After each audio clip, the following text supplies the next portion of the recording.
Aujourd'hui avec nous au Forum del Moudjahed, Monsieur Ali Mtouch, président de la Fondation Sauvons la Kasbah. Non. Non, corrigez-moi. L'association Fondation Kasbah. Fondation Kasbah, très bien. Nous allons lui donner la parole pour nous exposer un petit peu, pour nous la Fondation et nous exposer les actions qu'il a entreprises. Monsieur Mtouch, tfaddal.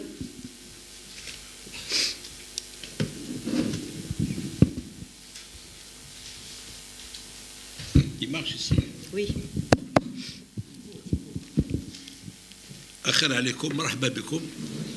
Nous avons des problèmes avec les journalistes qui sont occupés, qui sont en grève. C'est pour ça qu'il n'y a pas tellement de monde. Ils sont en grève à juste titre. Hein. Je ne critique pas leur position. Au contraire, je les soutiens. Je soutiens leur action. Parce que c'est tout à fait normal. Après la démission de la dame qui supervisait l'information au niveau de la chaîne 3 et qu'elle trouve que c'est scandaleux que les chaînes algériennes ne répercutent pas les événements qui se déroulent actuellement à Alger. Donc nous soutenons, moi personnellement je soutiens sa position et je cautionne totalement sa démarche. Maintenant, pour éviter aux journalistes également de se perdre dans des questions superflues, j'ai fait un petit dossier que je vous ai remis à tous les journalistes. Quelle est la démarche vis-à-vis de l'artisanat en Algérie? Quelle est la démarche vis-à-vis de la restauration? Comment on conçoit, nous, la restauration? Il y a la Kasbah d'hier et la Kasbah d'aujourd'hui. Il y a également l'invitation au ministre du Tourisme. Comment nous, on voit le tourisme. Donc, vous avez un dossier qui est complet et je vous demanderai et il y a également, ne me posez pas de questions sur l'architecte qui est Jean Nouvel.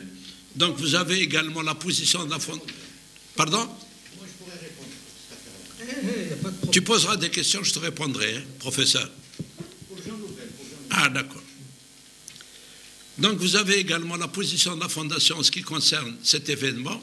Vous l'avez ici. Je suis dans l'ignorance totale, ne me posez pas des questions sur le devenir de la Kasbah avec cette équipe qui vient de France. Je suis dans l'ignorance totale comme vous. On n'est pas au courant de ce qui se fait, de ce qui doit se faire. Donc, vous pouvez me poser des questions, je vous répondrai. Maintenant, ce qui est certain, c'est que la Fondation Kasbah a été créée en 1991. Je l'ai déjà dit, et je le répète, le jour de Elle a été créée en 1991 par des anciens élèves de l'école Saroui. L'école Saroui, c'est un cours complémentaire qui est Fissoustara, fait Montpensier. Et pour votre information, cette association a scellé une plaque de Chouhada. C'est une école qui a donné quand même 147 martyrs. Pour une école. Ce n'est pas une deshra, ce n'est pas un douar, c'est une école qui a contribué à la libération de ce pays avec 147 martyrs. Par la suite, on avait pris contact avec l'UNESCO, je peux le nommer, c'est M. Layachi Yaker, qui était là-bas, qui m'a dit que l'UNESCO ne peut rien faire tant que l'Algérie ne reconnaît pas la Kasbah comme monument national, avant de passer au classement international. Donc on a demandé rendez-vous avec le chef du gouvernement de l'époque, c'était M. Sidi Ahmed Ghazali, qui nous a reçus en présence de M. Yassef Saadi, puisqu'il est président d'honneur. On est resté 2 heures au palais du gouvernement.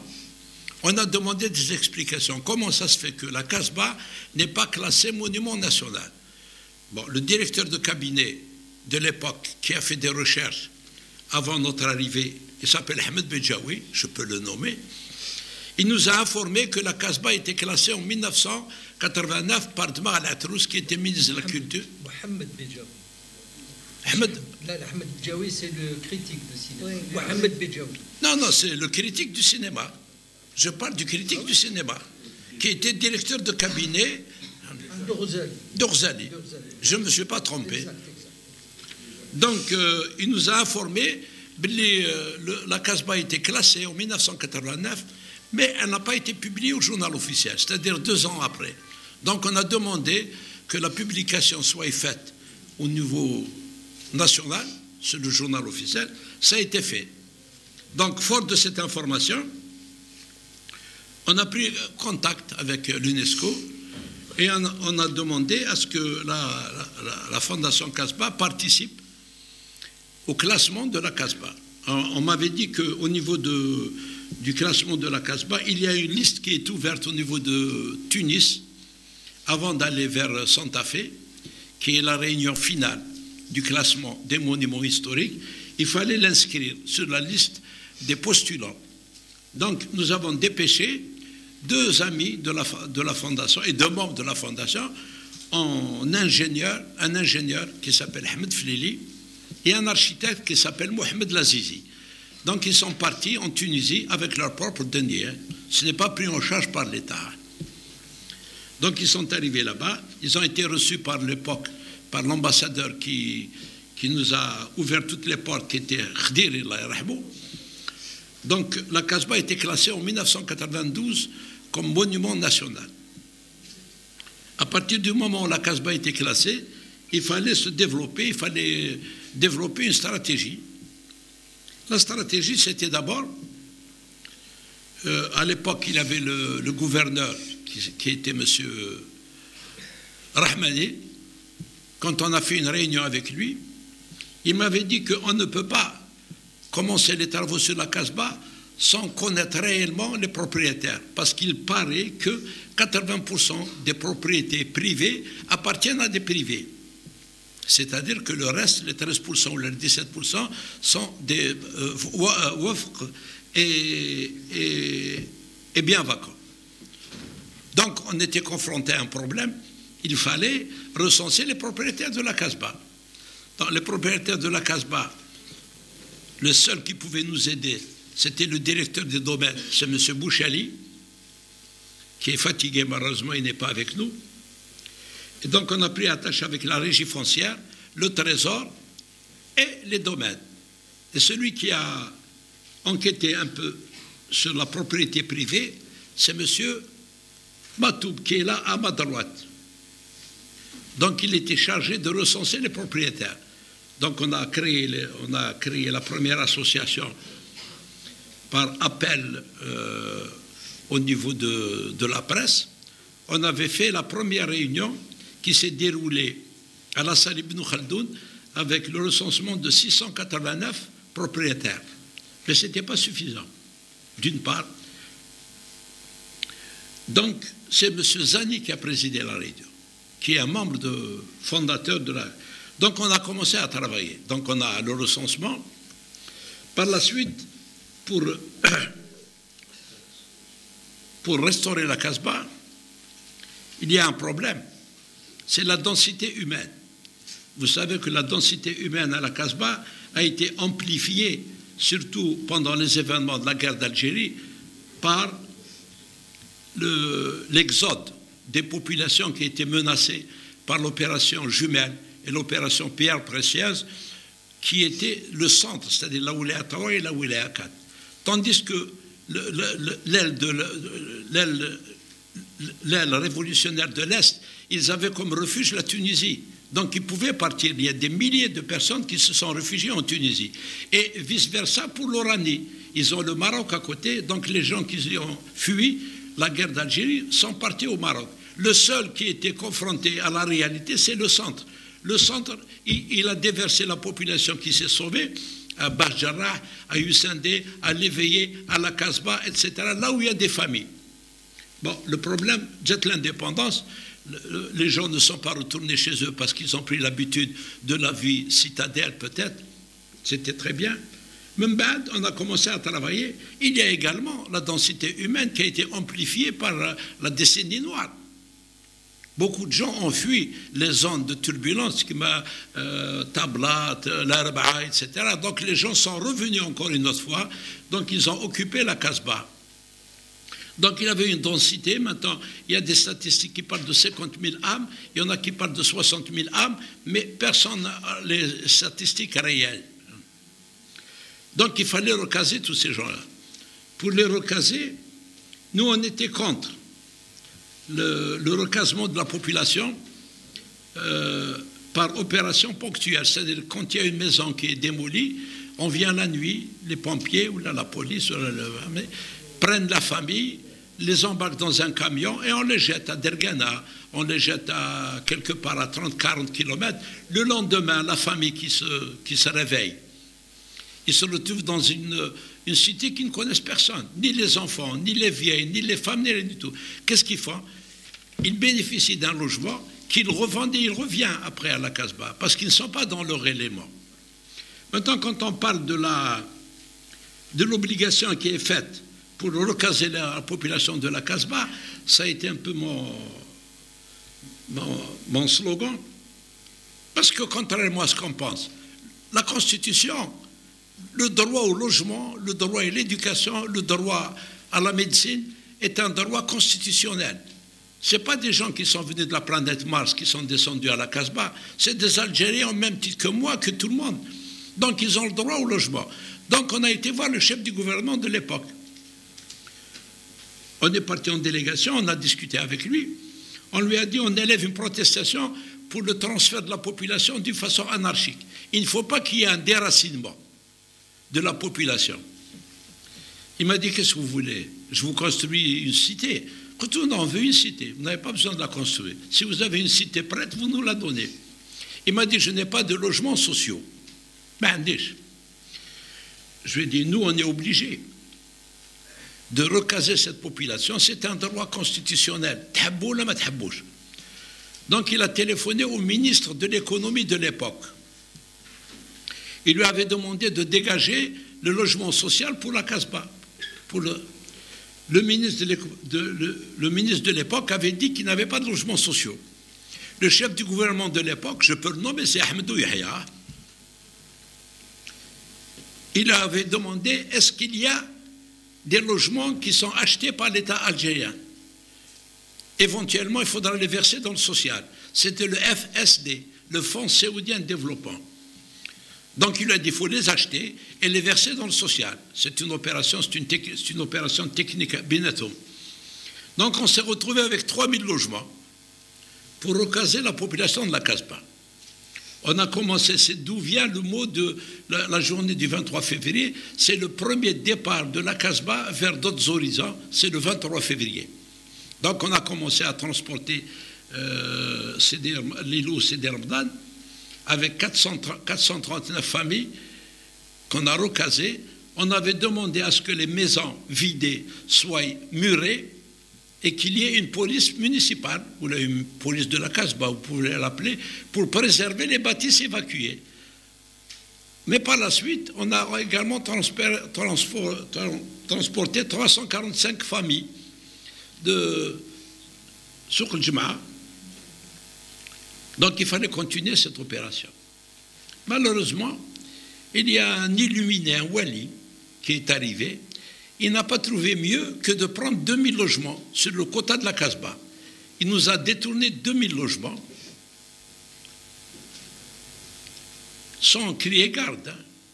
Il ne nous a même pas informés. C'est-à-dire le quota qui était destiné à la Casbah était épuisé. Où sont partis les 2000 logements, on ne sait pas encore. Jusqu'à aujourd'hui, à l'heure où je parle. Par la suite,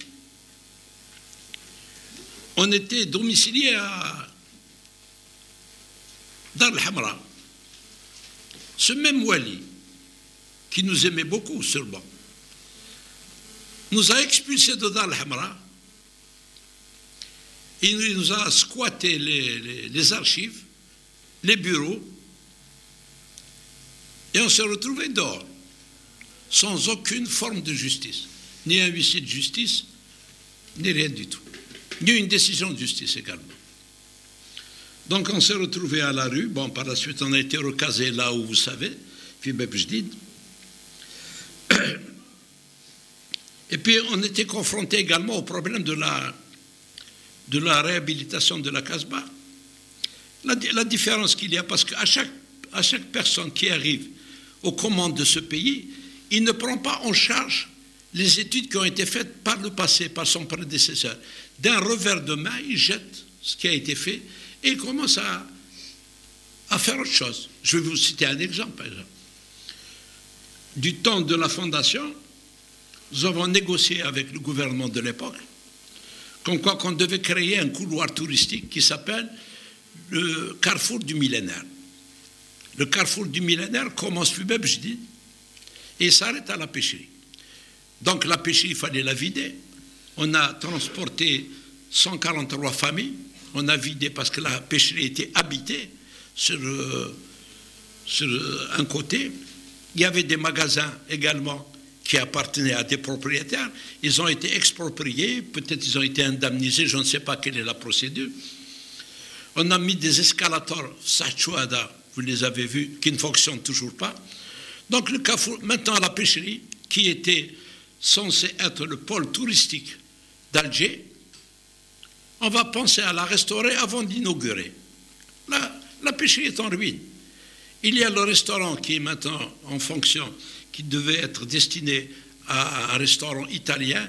Il y a 2 ou 3 couturiers parisiens qui avaient opté pour des magasins. Il y avait toute une activité touristique. Il y a également le gouvernement qui devait nous donner 10 magasins pour activer l'artisanat. Tout ça est en panne. Carrefour, vous êtes des Algérois, vous allez voir le carrefour du millénaire, il n'existe pas. Il y a également une dame qui a été à la tête du ministère du Tourisme pendant plusieurs années, qui a intervenu sur la Casbah en étayant les maisons avec du bois blanc qu'on a peint en marron pour que ça donne... Bon, peut-être qu'elle a sauvé certaines maisons, parce que pour fuir la théorie des dominos, parce que la Casbah, les fondations n'existent pas en réalité. Les maisons sont adonnées une aux autres.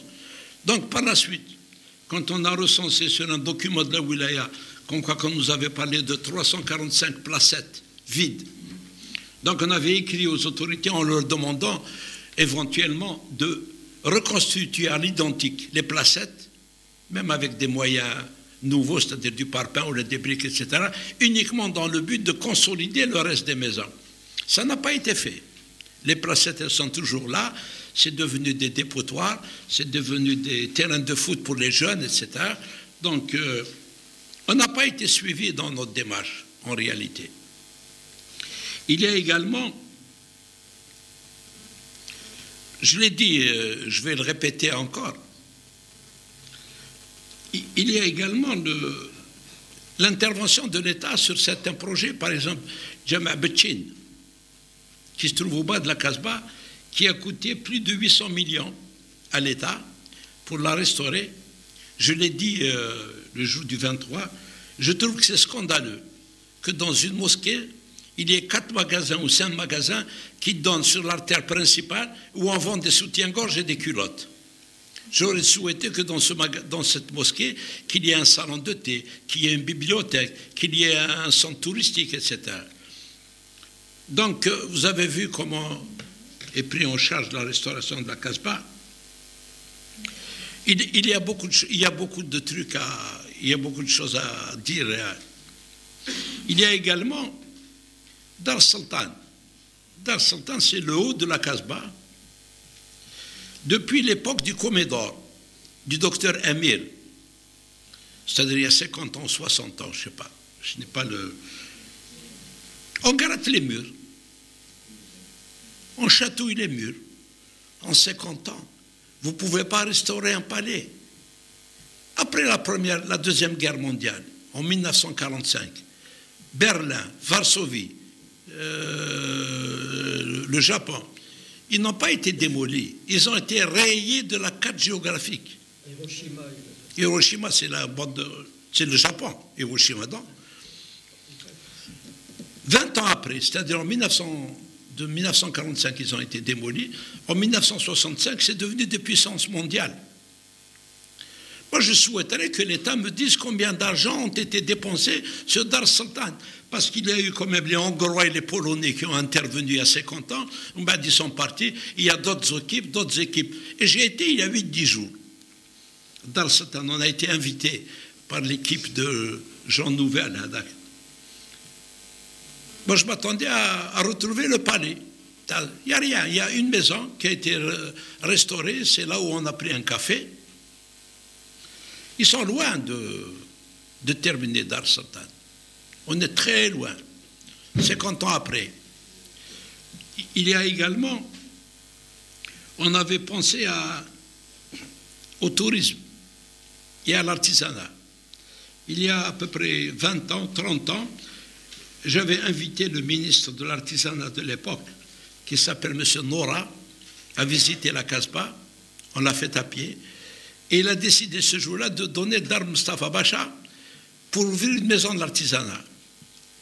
Ça n'a pas été fait. Lui, il est parti, bien sûr. Et l'artisanat est resté au point mort.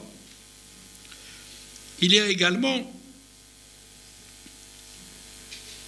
les touristes. Actuellement, vous achetez le Watan du week-end, vous trouvez que la visite de la Casbah est autorisée à 1000 dinars et rendez-vous fait Bab Jdid. Et dernièrement, j'ai eu le plaisir de rencontrer le directeur du tourisme dans une réunion à la Wilaya et le directeur de l'artisanat et le chargé également de la restauration. Nous leur avons remis des documents. Donc, en ce qui concerne la Wilaya, on lui a remis quelle est la philosophie de la fondation pour la Casbah d'avant et la Casbah actuellement. Ils ont les documents, mais ils ne font rien. Le directeur de l'artisanat, il a un document sur l'artisanat, il est là. Je pense qu'il ne va rien faire. Le directeur du tourisme, nous leur avons fait une proposition. Vous savez qu'il y a des touristes qui sont agressés à la Casbah. On a volé une caméra à un Allemand, on a volé une chaîne un bijou à une touriste. Tout ça va dans la mauvaise réputation de la Casbah. On aurait voulu que le tourisme soit orchestré et organisé. On n'est pas contre le tourisme, on est pour le tourisme. La Casbah n'est pas un corps sans âme. Il faut que le tourisme soit développé, il faut que l'artisanat soit développé, etc. On n'est pas contre, au contraire. La Casbah ne peut pas être un corps sans âme, c'est impossible. Mais de la façon où c'est géré, le grand problème qui se pose à nous sommes, la majorité, ils ont tous des cheveux blancs, là, les amis de la Fondation. Nous sommes tous des gens retraités et beaucoup d'universitaires parmi nous. Nous sommes des gens qui sont venus sauver la Casbah par amour à la Casbah. Le vis-à-vis qu'on a en face de nous, c'est pour ça qu'on n'arrive pas à s'entendre, c'est que ce sont des fonctionnaires de l'État qui sont payés, c'est leur job. On n'a pas la même démarche. C'est pour ça qu'on n'arrive pas à coordonner et à organiser notre démarche ensemble. On a voulu ouvrir une école de restauration avec Lyon, le vieux Lyon, qui sont venus ici. Ils voulaient nous aider. L'administration nous avait donné une maison à la Basse Casbah, rue Charlemagne, je crois. On voulait ouvrir une école d'apprentissage parce que c'est un métier, la restauration. Un architecte ne peut pas être restaurateur. C'est tout un... Jusqu'à aujourd'hui, on n'a pu rien faire. Je ne sais pas ce qu'elle devient, cette école. Il y a également... C'est très difficile. Tout à l'heure, je vous ai parlé de Dar Sultan.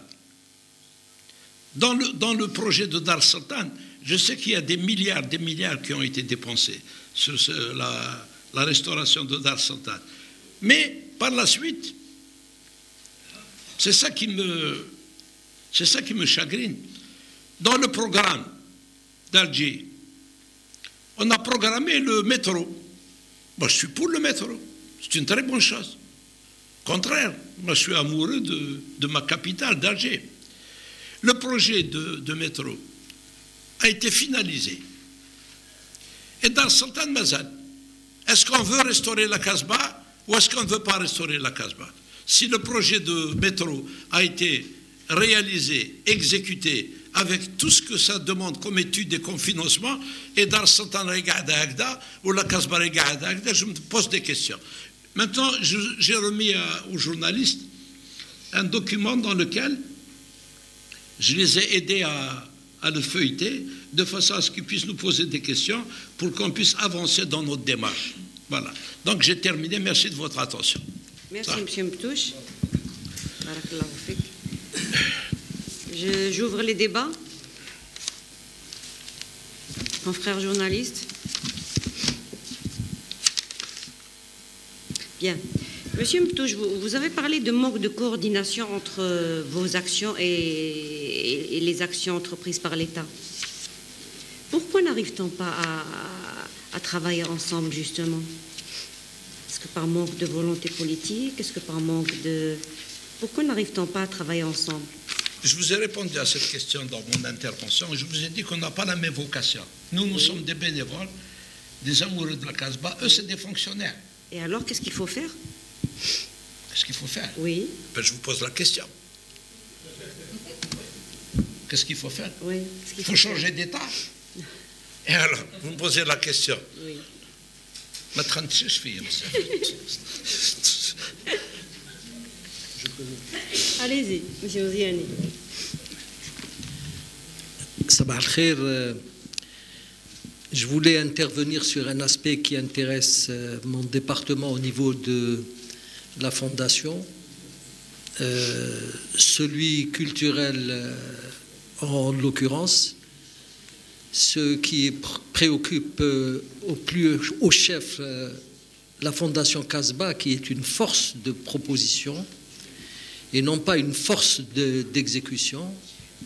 C'est la dimension humaine, c'est l'âme de cette Casbah qui a été mise en cage, et dans la mise en cage a entraîné des circonstances particulièrement graves dans notre société une décennie durant.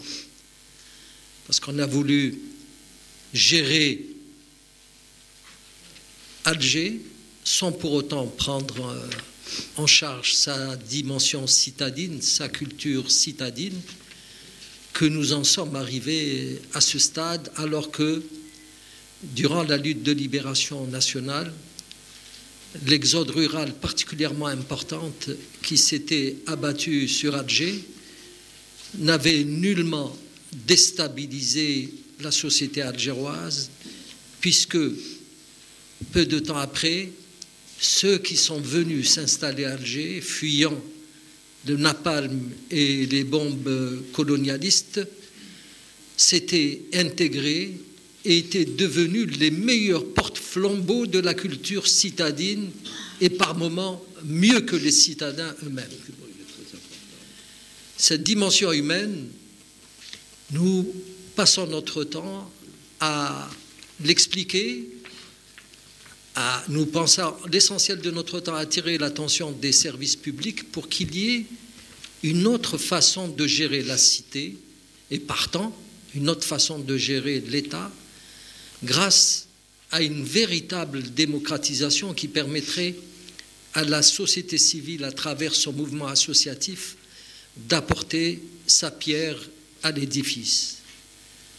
Le 23 février dernier, la Fondation Casbah a organisé une série de manifestations, parmi lesquelles donc une intervention au niveau de Canal Algérie le matin, ensuite la conférence de presse de M. Ali Mtouche, son président. L'après-midi a été consacré à la librairie Mediabook, à la présentation du livre Les chansons de la Casbah, signé sur place par son auteur Ahmed Amin Delaï, et un débat qui avait vu la participation de messieurs Ali Haroun, Omar Hachi et Nasruddin Qassab autour justement de la Casbah et de son devenir. Au cours de cette table ronde qui a été organisée au niveau de cet établissement de l'entreprise nationale des arts graphiques, nous avons mis l'accent sur la réalité concrète dans laquelle se débat la Casbah, mais nous n'avons pas exclu pour autant les initiatives étatiques à travers le projet de la wilaya qui a été donc présenté ces derniers temps. Nous ne sommes pas contre pour des raisons évidentes. D'abord, parce que nous n'avons pas été renseignés sur le contenu de ce travail qui est proposé donc par un atelier français. Et nous ne pouvons pas être contre parce que cette initiative pourrait être porteuse de changement.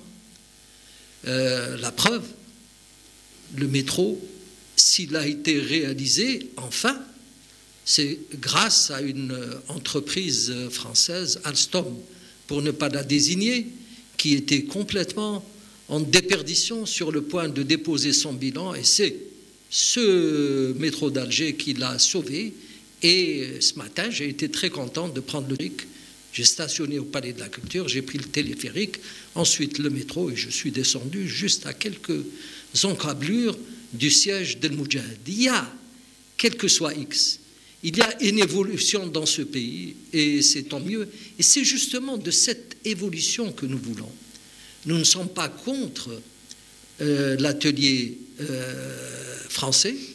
Nous serions pour, s'il arrivait, bien sûr, à mettre sur les rails ce projet de revivification de la Casbah d'Alger, de sa restauration. Il est bien évident que le travail infrastructurel doit avoir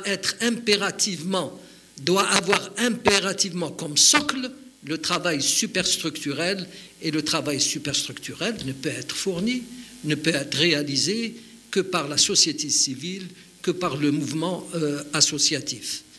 Donc, en d'autres termes, cette âme de la Casbah nous intéresse au plus haut chef, et à l'occasion de cette manifestation du 23 février, qui malheureusement n'a pas été couverte pour des raisons évidentes, qu'on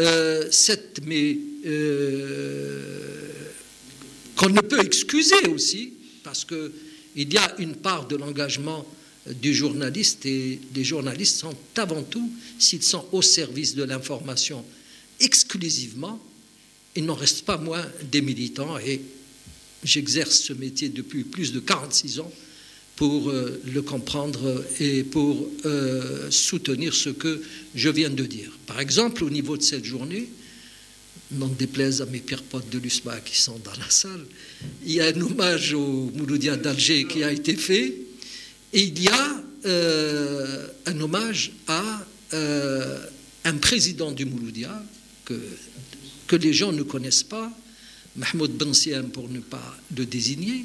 Le Mouloudia organise des hommages toujours aux mêmes personnes, alors qu'un président algérois de souche a été de tout temps qualifié, alors que ce monsieur avait apporté beaucoup de moyens à l'époque pour que le Mouloudia connaisse un développement harmonieux, de la même manière qu'il était président de l'association Al-Jazairiya, qui est la première association de musique classique algérienne musulmane à avoir été créée en 1930 en pleine célébration du centenaire.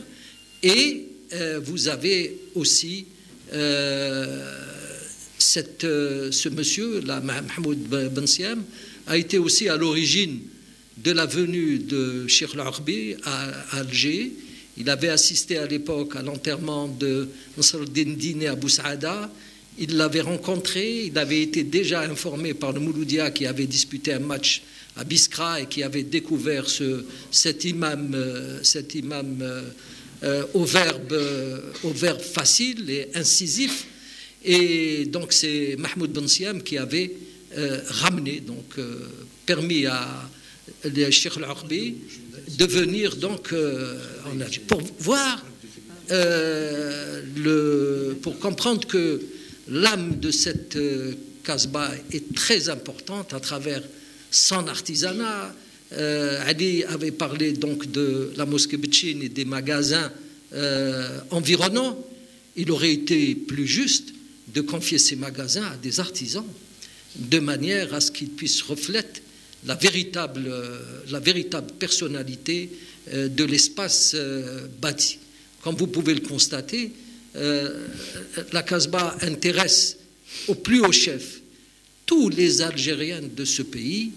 J'ai initié un débat au niveau de Facebook et les réponses sont venues de tous les coins du pays. Elle est revendiquée par tout le monde parce que nous avons une philosophie au niveau de notre association, c'est celle qui consiste à dire que la réussite de la restauration de la Casbah va entraîner impérativement et irréversiblement la restauration de toutes les Kasbahs de ce pays, de tous les Qsors de ce pays, parce que ce sont ces médinas qui renseignent sur l'identité historique et culturelle de notre peuple.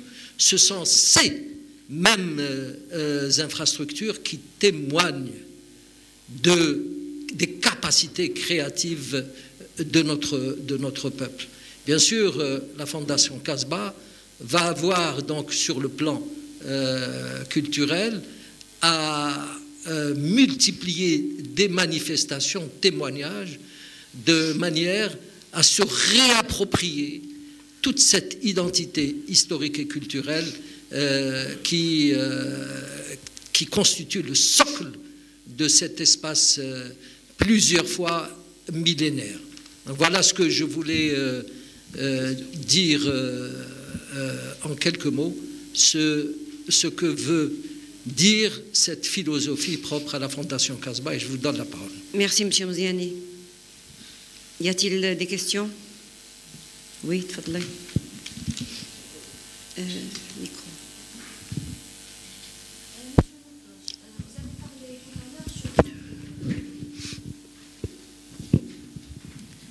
C'est Lilia Sahed du Courrier d'Algérie. Donc, Monsieur Moptouche, vous avez parlé tout à l'heure sur les jeunes qui font des visites guidées à la Kasbah. Et vous avez dit que même les touristes qui vont, qui sont attaqués, agressés, etc. Donc, pourquoi ces jeunes-là, vous, en tant que fondation, vous encadrez pas ces jeunes-là, ou vous faites pas une petite formation pour donner une petite formation dans l'histoire de la Kasbah et tout, pour donner des vraies informations aux touristes algériens. Voilà. Merci.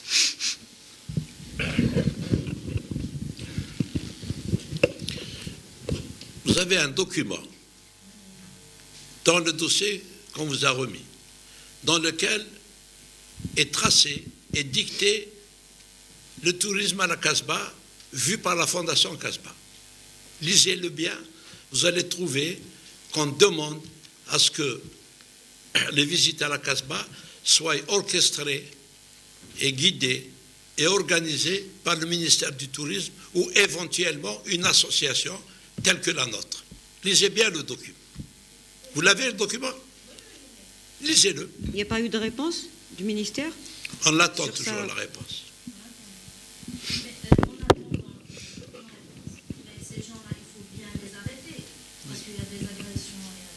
Mais nous ne sommes pas l'autorité de l'État.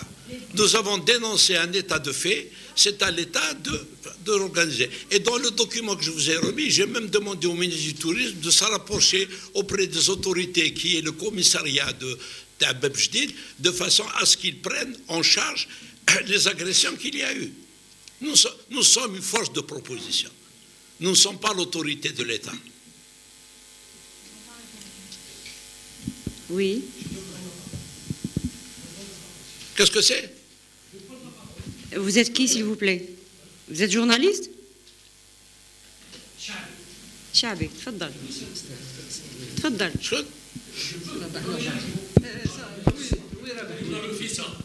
تفضل يباسي devant moi. تفضل تفضل. jamais شتمها عليه لا بوينت. ندخلوا وحدهم دي تروك. Prenez un micro, vous entendra mieux. Voilà. Oui, صح, اسمحوا لي. Bon, je crois que nous sommes arrivés, Mahsoub, avec les événements qui sont en train de vivre, de mettre le point sur les i. Alors, si, jusqu'à ce jour, on s'est toujours opposé, je dis bien opposé, à la restauration de la Kasbah, parce que la Kasbah, pour la Kasbah, il y a un complot clair et net. Il fallait la détruire. Pourquoi? Parce qu'on n'arrive pas à pardonner à la Kasbah le rôle majeur qu'elle a joué pendant la guerre d'Algérie. La bataille d'Alger, c'est elle qui a fait connaître au monde entier le combat du peuple algérien. C'est la bataille d'Alger. Partout où j'ai voyagé, la première chose dont on me parle sur la guerre d'Algérie, c'est la bataille d'Alger. On ne pardonne pas cette primauté de la Casbah dans ce rôle. Autre chose. Il y a eu plusieurs projets de restauration, de pseudo-projets, je dirais. Vous avez parlé tout à l'heure du Comédore. Eh bien, j'ai fait un film à l'époque et qui s'appelle Casbah 74. Monsieur Mziani qui a fait une vidéo, il a même pris quelques plans de mon film. Et dans ce film, je le dis, d'ailleurs, un ministre à l'époque qui m'avait posé la question, pourquoi 74? Pourquoi vous l'avez ajouté ce chiffre 74? Je lui ai dit tout simplement, en quelle année sommes-nous? On est en 1974. Et bien, dans ce film, je dis que la Casbah va être détruite, de façon un peu insidieuse, bien sûr. J'ai fait un peu tout l'historique de la Casbah, tu l'as vu, mais ce film n'est jamais sorti. Ce film n'est jamais sorti. Autre chose maintenant. Il ne faut pas que les gens se leurrent. L'association Casbah n'a pas le pouvoir. C'est déjà trop beau que les gens sacrifient de leur temps. Eh bien, je pourrais parler de leur denier pour faire ce qu'ils sont en train de faire. Très souvent, dans mon entourage, on me disait « Pourquoi tu ne rejoins pas l'association ?» Parce que franchement, je vous tire chapeau parce que je n'y croyais plus. Je me suis dit, c'est le pot de fer contre... Alors, mais bien sûr, maintenant, je vois que les choses évoluent et il faudrait qu'il y ait une mobilisation dans laquelle il faut impliquer les citoyens de la Casbah. Il faudrait qu'ils soient présents eux aussi. Moi, je constate ici, je n'aurai une vingtaine, une trentaine de personnes. Bon, cette conférence a été médiatisée. Ça me pose problème, franchement. Voilà, c'est tout ce que j'avais à dire. Merci. Oui. Je n'aime pas beaucoup. Allez-y. Oui, alors je me présente. Moi, je suis le docteur Djamal Marniche. Et je suis disposé à organiser la semaine de la Casbah en France pour mobiliser la diaspora à l'étranger pour restaurer la Casbah. C'est bien. Voilà, donc j'ai préparé 4 manifestations en France, Marseille, Lyon, Paris et Lille. Et Inch'Allah, les membres de la fondation vont me donner un coup de main pour bien l'organiser. C'est pour ça que je voulais intervenir et c'est pour ça que je suis là. Voilà. C'est bien. Voilà ce que je voulais dire. Merci. Donc, pendant tout le mois de mars, on fera la tournée en France et on va mobiliser, Inch'Allah, la diaspora pour nous aider, pour restaurer la Casbah. Voilà. Merci beaucoup. Merci bien. OK. Monsieur Meptou, je vous avais parlé tout à l'heure de l'un des problèmes de la restauration de la Casbah, de densité humaine. Et il y a ceux qui disent actuellement qu'il faut vraiment, si on veut restaurer la Casbah, il faut la vider de tous ses habitants. Quel est votre avis sur ça? D'abord, qui c'est qui a dit ça? Qu'il faut la vider? Certains qui s'intéressent à la Casbah. Quel est votre avis? Qu'est-ce que vous pensez de ça? Faut-il vraiment vider la Casbah pour pouvoir la restaurer? On peut la vider. Oui. Que devient la propriété privée? Oui. C'est le point de l'interrogation. Maintenant, il y a des mécanismes. Oui. On peut également restaurer la Casbah. Les mécanismes ont été proposés au gouvernement de l'époque. C'est-à-dire recenser les propriétaires de la Casbah. Dans le document que je vous ai donné, il y a la 9804. Oui. Vous n'avez qu'à la lire. Oui. Vous allez trouver que la protection de la propriété privée est préservée à une seule condition, que l'État intervienne. Il y a des mécanismes. Un type, par exemple, le problème de la propriété privée, c'est que les propriétaires sont morts. C'est des héritiers, 40 héritiers, 50 héritiers, etc. Il y a également, il est fait obligation aux propriétaires de la Casbah de s'occuper de sa maison avec l'aide de l'État. S'il ne s'occupe pas de sa maison, il ne faut pas oublier que ce n'est plus sa maison. C'est la propriété de toute l'Algérie. C'est un monument classé. Et c'est devenu maintenant un monument international. C'est une maison qui est classée par l'UNESCO.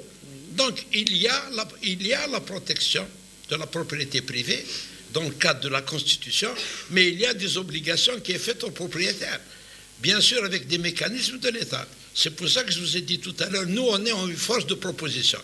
Tout ce que vous avez dans le document ici, vous n'avez qu'à le lire.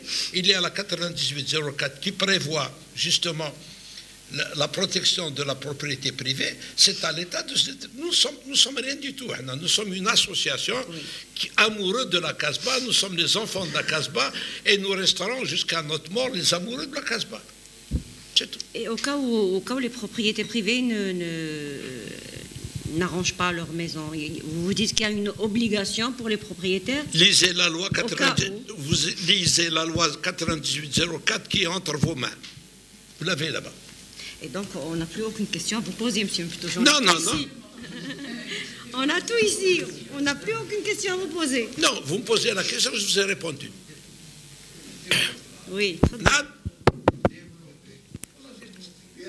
Voilà.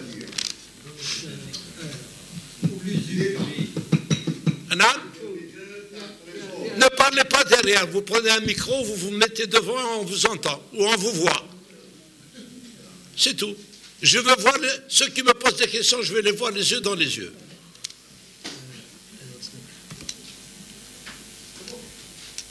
On le laisse. Allez-y, monsieur. Voilà, c'est là. على بالكم 2014 كاين ناس هادو تاع لي بي 60 فيهم وبي 70 فيهم باعوا للدولة. Oui.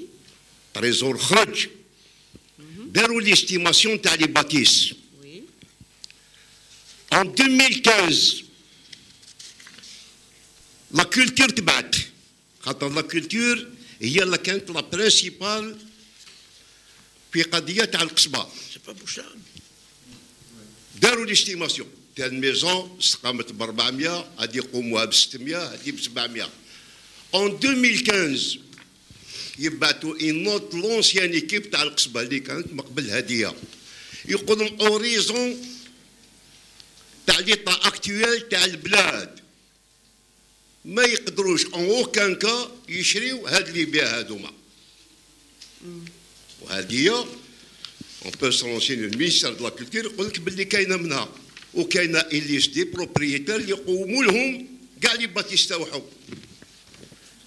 دونك حنايا سي ليطا كي ديفايون باش هادي ديفايون قضيه تشطيح ورديح سي دي مليار اللي ديبونساو 40 50 ديار يكونوا قاعده للبنيان.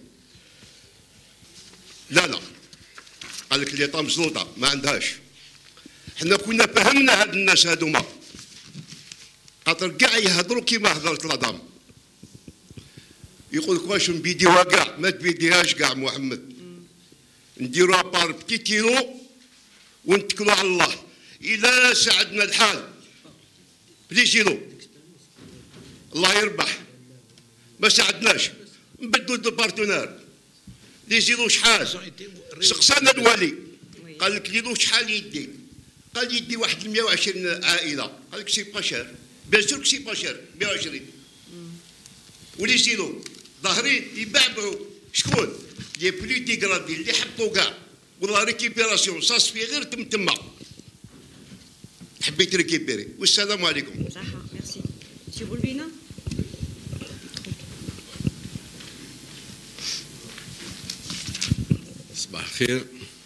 Moi, je voudrais vous poser une question culturelle. C'est le nom de Casbah.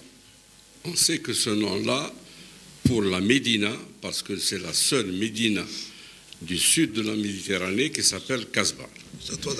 Ce nom-là a été donné par les Français. Et avec même l'écriture, c'est-à-dire le H à la fin, c'était les Français. Donc, bien avant la pénétration et juste après la pénétration, et ça a été popularisé par le capitaine de génie Carrette et le colonel Corneille Trumley dans leurs écrits. Ça a été eux les premiers historiens de la colonisation. Donc, la question que je me suis toujours posée, pratiquement toute ma vie, moi qui suis originaire d'une Médina, la Médina de Annaba, qui ne s'appelle pas le Kasbah. Le Kasbah, c'est la fortification, le Ra'il Fouk. Partout ailleurs, c'est la même chose au Maroc, ou en Tunisie, ou en Égypte, partout, c'est la même chose. Donc, c'est vraiment une question qui a besoin d'une clarification. Et nous avons continué à appeler la Médina, le Medina, Meshi Isma al-Kasbah, parce que le Kasbah, c'est Dar Sultan al-Fouk. Et je voudrais avoir enfin une explication de la fondation. Merci. Alors, je ne me permettrai pas de donner une réponse lorsque dans la salle, nous avons parmi nous un spécialiste de la question qui a dédié un livre à l'histoire d'Alger et qui plus est, c'est un sociologue de renom qui a à cœur cette Kasbah. Il s'agit de mon ami l'Arbi Shbouden qui a énormément travaillé dans le mouvement associatif pour cette restauration de la Kasbah et surtout pour le sauvetage de son âme. L'Arbi Shbouden, avec ta permission, je souhaite que tu répondes à la question qui a été posée. Attends-le le micro. Voilà, monsieur. Voilà, monsieur. صباح الخير عليكم كلكم d'abord. Comment répondre à cette question? Mais je préfère, avant de répondre, dire 2 ou 3 mots à propos de la Kasbah. Je ne sais pas. Pendant toute son histoire, souvent, on tient des discours, on appelle ça des discours laudatifs. C'est une agglomération qui a, d'après les historiens, y compris Jacques Berck ou Mesh Behdalik, tout près de 3000 ans. Et donc c'est normal qu'il y ait de beaux discours à propos de la Kasbah, qui n'est pas du tout turc, il faut le préciser. C'est une création progressive algérienne. Dans les architectures et les structures du bâti, renvoie au système traditionnel algérien. D'un autre côté, si nous avons d'un côté des discours bien, bons discours et beaux discours, c'est bon. Si de l'autre côté, demoiselle, qu'est-ce que j'étais en train de dire? Non, je vous pose la question à vous. C'est ce que je fais avec mes étudiants jusqu'à présent. Allez-y, monsieur. Quand je vois dans la salle quelqu'un qui regarde son téléphone au lieu de m'écouter, je lui dis, faites un petit sacrifice de 2 heures de cours, monsieur. ensuite, dormez à votre téléphone. Donc, j'avais dit qu'il y avait des discours qui étaient de beaux discours, et nous sommes forts là-dessus. Et puis, comme c'est devenu une habitude maintenant chez l'Algérien, à propos d'autres objets que la Kasbah, mais la Kasbah comprise, on produit du discours de dénonciation. C'est pas vrai, on n'a pas de plaisir à dénoncer les choses. On ne dénonce que des situations dénonciables, des situations à propos desquelles on ne tient plus. Et en parlant de problèmes de la Kasbah, je me rappelle, c'est Ali, j'ai assisté à plusieurs réunions à propos de la Kasbah. À certains moments, il lui est arrivé de dire un certain nombre de choses, de dire ce qu'il avait à dire, et il termine cela, salam alaikum, il prend la sortie. Parce qu'il ne pouvait plus tenir. Ça aussi, c'est un problème. Alors, on va considérer qu'il s'agit de responsabilité collective. Pourquoi? Parce que tout simplement, la Kasbah aussi a été, tout le monde la réclame comme son bien, comme le bien collectif, mais en même temps, il y a eu trop de chefs. Il y a trop de structures qui veulent s'occuper de la Kasbah. Mais en s'occupant de la Kasbah, on diagnostique les problèmes, on les écrit, et puis on fait des réunions, et de très grandes réunions pour pouvoir les identifier, et ensuite planifier des choses à faire de la Kasbah et passer à l'action. Tout cela n'a pas été fait, monsieur? Vous posez la question à ceux qui s'en occupent tous les jours. À monsieur Ali Mtouch, à notre ami Abdel Hakim. très très peu de choses ont été faites. Quand on rénove une maison, ça devient un effet très représentatif pour la Casbah. Mais il ne devient pas un effet exemplaire pour que d'autres suivent. Je me rappelle à l'association Sauvons la Casbah, nous avions mené une enquête pour connaître quelles étaient les meilleures maisons de la Casbah, comment elles étaient tenues par leurs propriétaires, etc., etc. Et là, ça posait des problèmes parce que vous aviez des gens qui avaient à cœur la Casbah d'abord, leur maison ensuite, et vous aviez d'autres non. Ce n'était pas le cas du tout. Il était là parce que ses parents avaient laissé un héritage et un point, c'est tout. Et je vous le dis en connaissance de cause. Hein, je ne dis pas ça gratuitement. Pour revenir au problème de chefferie de la Casbah, j'ai toujours posé la question, pourquoi les gens de la Casbah ne s'organiseraient-ils pas pour créer une structure pour s'occuper de ces actions? Je vais poser une autre question. Si je pose la question à la salle, quels sont les gens qui sont de la Casbah ou qui sont nés de la Casbah? Tout le monde va lever le bras parce que la plupart, tout le monde est né à la Casbah. Le problème, quels sont les habitants actuels de la Casbah? Et là, je pose la question. Est-ce que nous avons des représentants de la population de la Casbah? Alors, on va toujours me motiver pour me dire, oui, mais ceux qui sont actuellement à la Casbah, ce sont des nouveaux habitants, des ruraux, des gens que le terrorisme a exclus de chez eux, etc. Non, ce n'est pas vrai. Allez vous promener, parlez avec les gens, vous allez trouver des gens de la Casbah.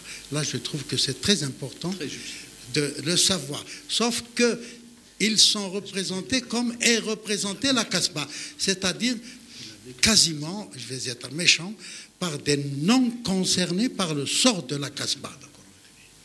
Sauf ceux qu'anime la nostalgie d'une époque de la Casbah.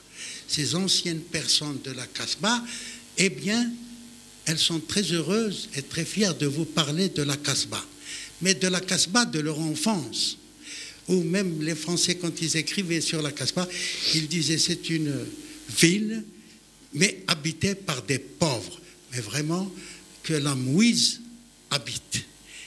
Mais le problème pour ces Français qui écrivaient des articles sur la Casbah, ils vous disent, mais ils ont quelque chose d'absolument extraordinaire, c'est la richesse de leurs relations sociales. Dans le voisinage, par exemple, dans l'entraide, dans la solidarité entre familles, pour des vrais problèmes, hein, c'est pas uniquement pour le dire, c'est pas comme ça. Dans la vie réelle, dans la vie quotidienne. Et cela, on le retrouvait à l'occasion, notamment des fêtes religieuses.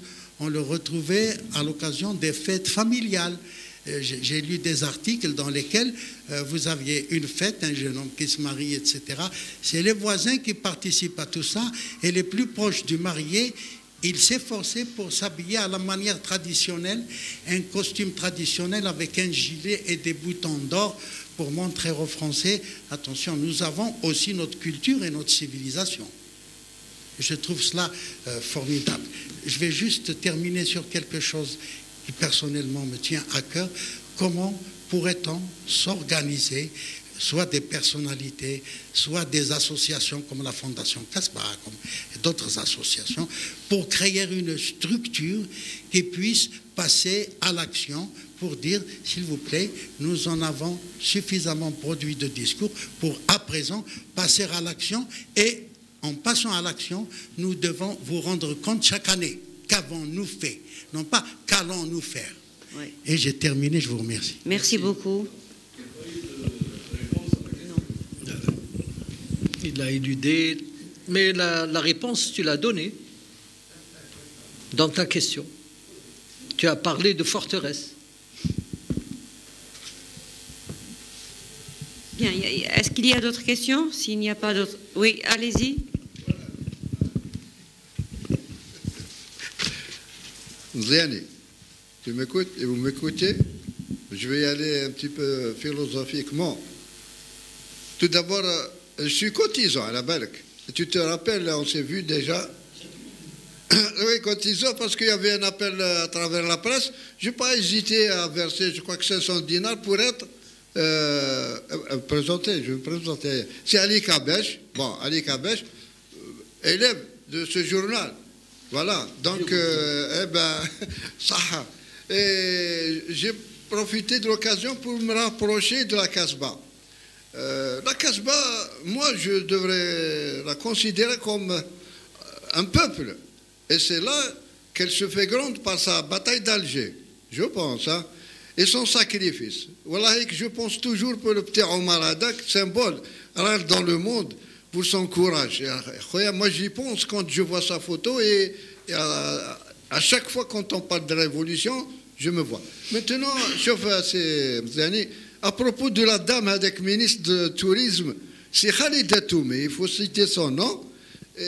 J'étais présent à l'une de ses interventions débat, et toi aussi, c'est Mziani, aussi tu étais le modérateur. Voilà.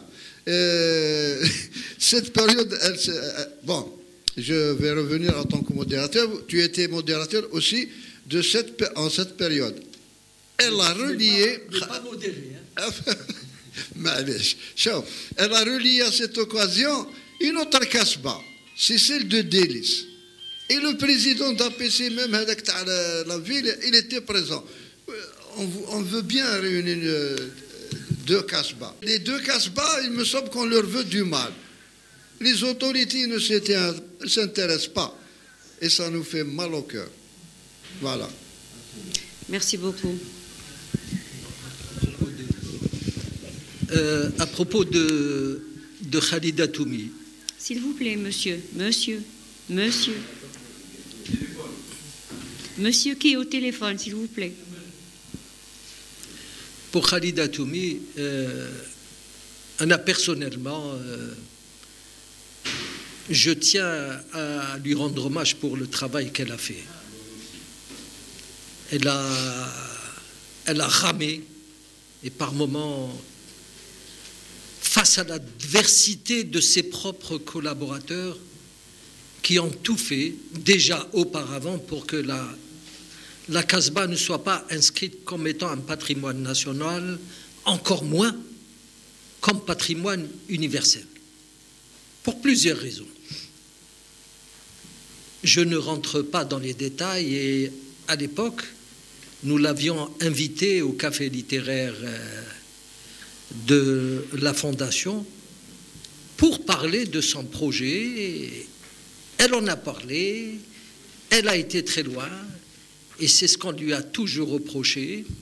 Elle voulait coûte que coûte imposer la restauration de la Kasbah immédiate, mais il y avait les hésitations, les calculs politiciens.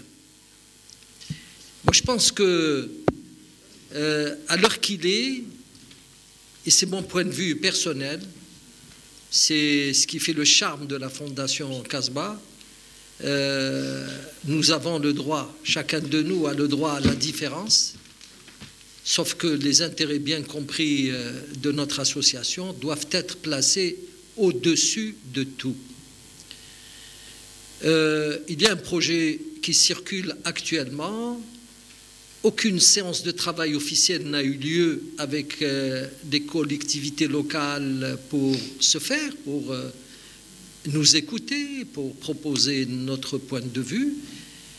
Mais si j'ai fait tout à l'heure un clin d'œil au métro et au rôle joué par une entreprise française qui n'a pas été sans des subsides de l'État algérien, qui lui ont permis d'ailleurs de sauver sa situation financière et son devenir notamment, mais je suis sûr que le projet dont il est question à l'heure actuelle mérite le respect, mérite l'attention. Nous ne voyons pas pourquoi il échouerait. Il faut d'abord commencer, et nous savons tous que lorsqu'il y a un étranger au milieu, des choses vont le plus normalement du monde, et c'est peut-être ça qui dérange quelque part. Je pense que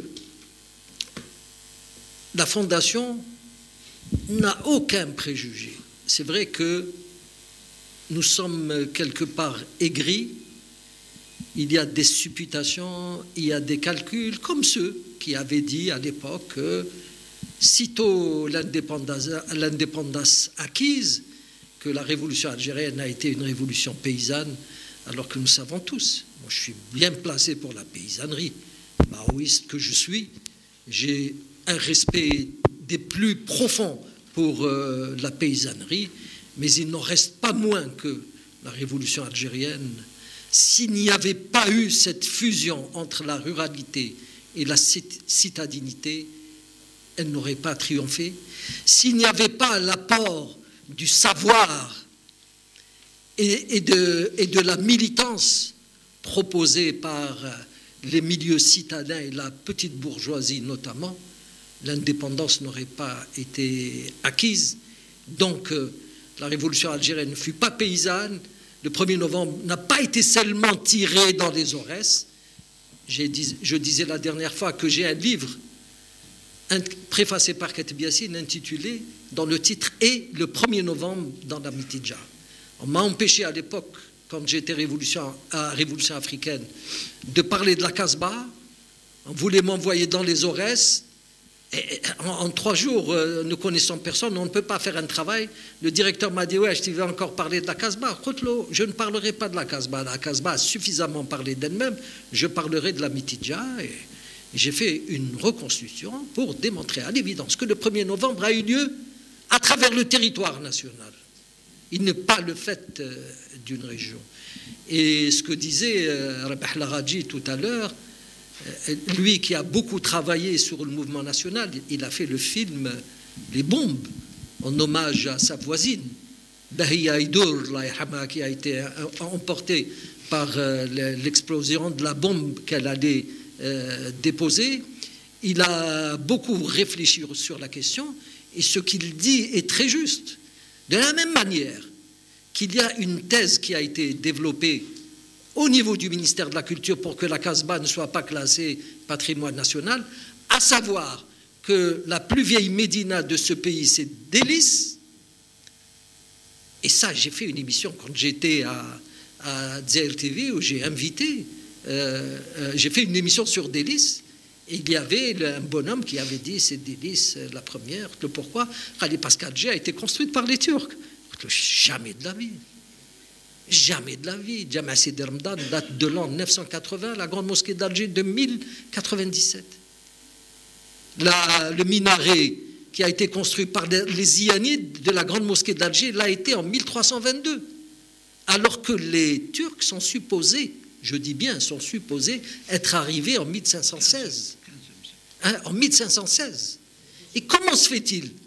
Et si les Turcs étaient réellement arrivés, l'Empire ottoman, avec son armada, ses navires, comment se fait-il que les Espagnols soient restés encore sur le pénion d'Alger de 1516 à 1529?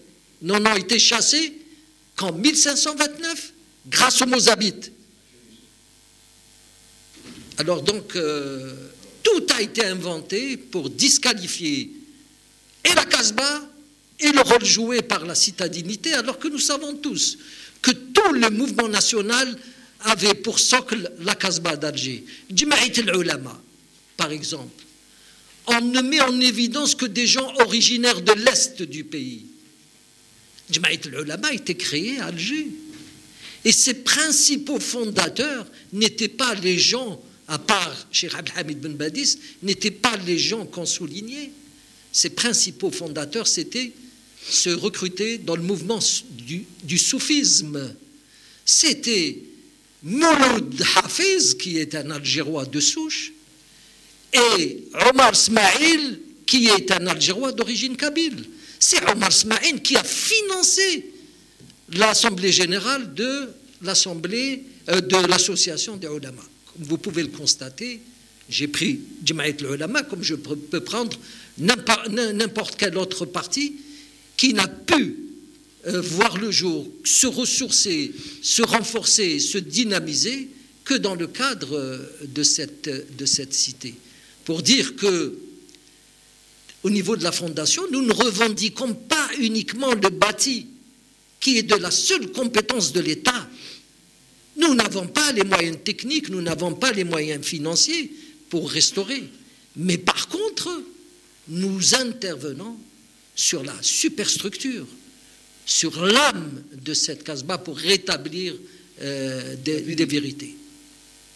Merci. Merci, M. Mziani. S'il n'y a plus d'autres questions, on lève la séance. M. Mptosh, M. Mziani, merci beaucoup. Professeur, oui. Tu peux nous interroger à partir de là-bas.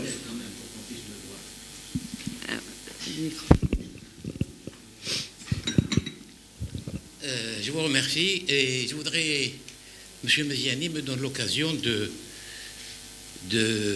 prendre le train en marche. Je voudrais simplement rappeler 2 dates. Et ça s'adresse surtout aux journalistes. On en a assez, nous, lecteurs de la presse quotidienne, de lire que les Turcs ont construit Alger. Barakat, barakat, barakat. Les Turcs sont venus en 1516. Certains disent en 1515, peu importe, à une année pareille. 1516, les Turcs. En 1492, une vingtaine d'années à peu près avant, il y a eu la chute de Grenade. Et bien avant la chute de Grenade, les Andalous, Msakin, se sauvaient d'Espagne, soit en passant par Marseille ou par Barcelone, soit en venant directement, en prenant des bateaux pris dans des conditions très très difficiles, quitter l'Espagne. Les Andalous atterrissaient sur la plupart des ports d'Algérie et principalement, puisque nous parlons d'Alger, à la Casbah. Et comme disait Pasquali, qui était en 1954 encore à Alger, il était chef de l'urbanisme de la ville d'Alger, et c'est eux qui ont rempli toutes les berges des 2 grands oueds qui sont devenus plus tard les deux grands axes piétonniers, la rue de la Casbah et la rue Porte-Neuve. Encore une fois, j'insiste pour que la construction de la Casbah par les Turcs ne soit plus écrite. C'est une immense, immense erreur, pour ne pas dire autre chose. Fumisterie. Je voulais dire ceci. Maintenant, je passe à un autre point. La question qui a été posée par notre ami, le mot Casbah, j'ai lu quelque part, mais c'est à vérifier.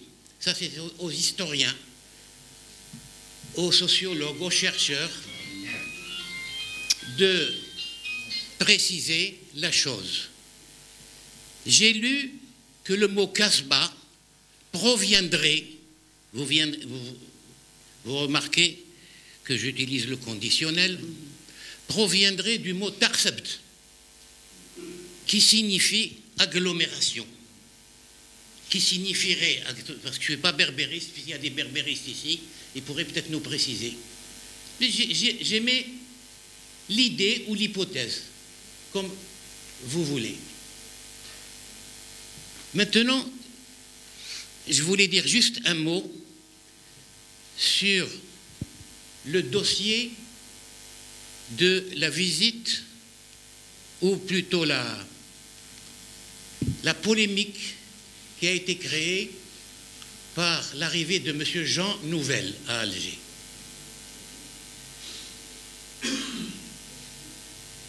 Le contrat qui a été signé par M. Jean Nouvel avec la wilaya d'Alger n'est que la suite d'une série de contacts à caractère politique entre la wilaya d'Alger et le Conseil général de l'Île-de-France. Le wali d'Alger, M. Zour, est parti il y a environ 2 ans, en octobre si je ne m'abuse, en France, et il a été reçu par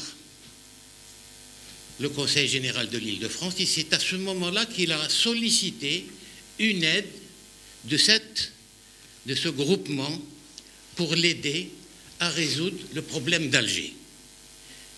Le problème d'Alger comporte 2 facettes. Il y a certes la Casbah, mais la Casbah s'inscrit dans un ensemble beaucoup plus vaste. Et c'est de cela qu'il s'agit. Oui. Monsieur, je crois savoir, mais je n'en suis pas très sûr, que monsieur Jean Nouvel va faire des propositions sur l'aménagement de la baie d'Alger. La Casbah, qui est le point de départ et le site créa la ville, qui est la phrase de l'ancien chef des services d'urbanisme, non, l'ancien chef des monuments historiques de l'Algérie, monsieur, j'ai oublié son nom. André Ravero. Monsieur André Ravero, qui a publié un livre qui a été en vente un certain temps à Alger, qui a dit, et c'est une très belle phrase, le site créa la ville. Donc la ville d'Alger a commencé à croître à partir de la Casbah, mais elle s'étend sur toute la baie maintenant. Nous avons une baie, je me souviens, en 1962. Je venais d'être nommé comme assistant à l'université d'Alger. Et j'avais un coopérant avec moi. C'était un Cubain. Je me souviendrai comme si c'était hier. Nous étions au 3e étage,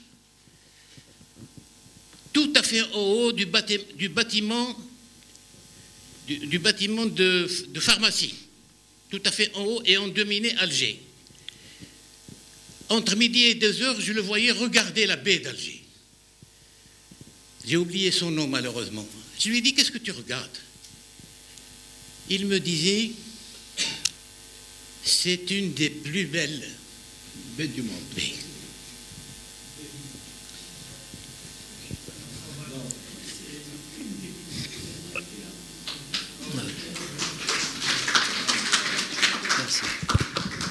Merci beaucoup. Merci, Saïd. S'il vous plaît, juste 2 mots. Je veux appuyer mon... Juste deux mots, monsieur, parce qu'on va lever la séance. Allez-y. Juste appuyer mon ami, mon frère Michel. Bon, vous m'avez posé une question de façon un peu brutale, c'est pour ça que j'ai mal réagi. Moi? Alors, je me présente. Non, je me présente. Je suis cinéaste. Je précise cinéaste, pas téléaste. On préfère ça. Pas téléaste. Cinéaste, pas téléaste. Parce qu'il y a une grande différence. Et fils de la reine Fissa. Voilà. Ce que je veux dire à mon ami, je vous prends tous à témoin. Je vous prends tous à témoin. Ça fait un bon bout de temps. Lui, il connaît le film Casbah 74, et c'est un film tourné en 35 mm. Ça fait un bon bout de temps qu'il me dit, on va faire un film sur la Casbah. Alors moi, je t'accuse. Tu as donné déjà les prémices du scénario. Et on peut associer, monsieur Fkarounef. Ah oui. Oui. Allons-y. Et ils peuvent être faits en plusieurs parties. Déjà les origines de la Casbah. Oui. Vous avez déjà un... Alors, mettez-vous. Le scénario, c'est mon affaire. Mon scénario, c'est moi. Et je vous fais une autre proposition, une deuxième, puisque vous êtes intéressé par la réalisation. Vous serez comme premier assistant. Merci. Merci à tous. Merci, M. Mptouch, M. Ouziani. Et la séance est levée.